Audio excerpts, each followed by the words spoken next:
When Grey's Anatomy first announced that Dr. Meredith Grey, Ellen Pompeo, would be leaving the series, it sounded more clear-cut than it ended up being. In the wake of the announcement, Pompeo clarified that she was cutting down on her Grey Sloan Memorial Hospital commitments in order to film a Hulu series, among other things. In Grey's Anatomy Season 19's ending, Meredith, who's pursuing groundbreaking Alzheimer's research in Boston with the Catherine Fox Foundation, reveals that she's made a discovery that would rewrite textbooks.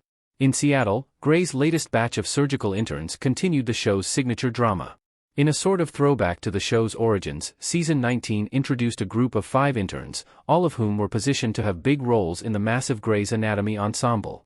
Those new characters included Lucas Adams, Nico Taro, the late Derek Shepherd's nephew, the somewhat gruff Benson, Blue, Kwan, Harry Shum Jr., the determined Mika Yasuda, Midori Francis, the passionate Jules Millen, Adelaide Kane, and Simone Griffith, Alexis Floyd, the most obvious Meredith Grey stand-in, at least at first. With Grey's Anatomy Season 20 ending, it's clear the show is still struggling to fill the Meredith void. Grey's Anatomy is struggling for structure without Meredith Grey. Ellen Pompeo's limited screen time has had a big impact. As Ellen Pompeo herself put it, the show is the house that Meredith Grey built via Entertainment Tonight. The show's central character is both there in spirit. Most of the new interns are even living in her long-standing childhood home, and Pompeo has appeared in nearly half of Season 20's episodes. Even so, the series is clearly struggling to find its footing without the constant presence of Meredith Grey. In fact, the general surgeon still narrates the episode's opening and closing moments, indicating that it's still her story. The series is afraid to completely change. At the same time, Grey's Anatomy doesn't have the same solid structure it once did. Although Meredith is not the focus of every episode of the show in its first 19 seasons, her threads generally play a key role. Sometimes, her stories add color or much-needed levity. At other times, Meredith's plotlines are deliberately spaced out, allowing her to take center stage in the season finale. Regardless, there's always a main character for the ensemble series to fall back on. If anything, the truncated 10-episode Grey's Anatomy Season 20 has proven that the series excels when there's someone to orbit. Yasuda would have been Grey's Anatomy's perfect Meredith replacement. Midori Francis will not return for Season 21. Although ABC announced that Grey's Anatomy Season 21 was greenlit, the network also broke some disappointing news.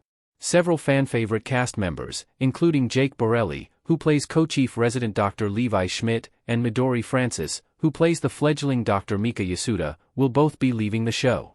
While Borelli has been on Grey's Anatomy for nearly 10 seasons, Francis just joined the cast in Season 19. Given Yasuda's prominence in Season 20, the actor's departure is somewhat surprising.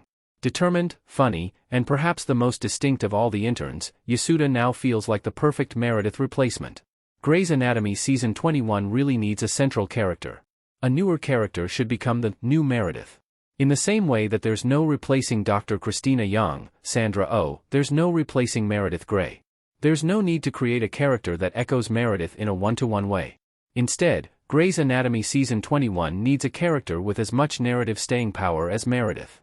Essentially, it needs someone to orbit around, even if it does so loosely. It's hard to imagine characters who have been on the show since the beginning, like Dr. Richard Webber, James Pickens Jr., and Dr. Miranda Bailey, Chandra Wilson, filling that void. Viewers have seen their biggest plots unfold. That said, it would make more sense for Grey's Anatomy to really focus on one of its newer characters, be it one of the surgical interns who isn't leaving the series ahead of Season 21, or another character who hasn't gotten a ton of screen time yet. Natalie Morales' no-nonsense Dr. Monica Beltran, the latest pediatric surgeon to join the team at Grey Sloan, could be a solid fit. So far, viewers don't know too much about her personal life or backstory, though the show has teased Monica being part of Grey's Anatomy's newest romance.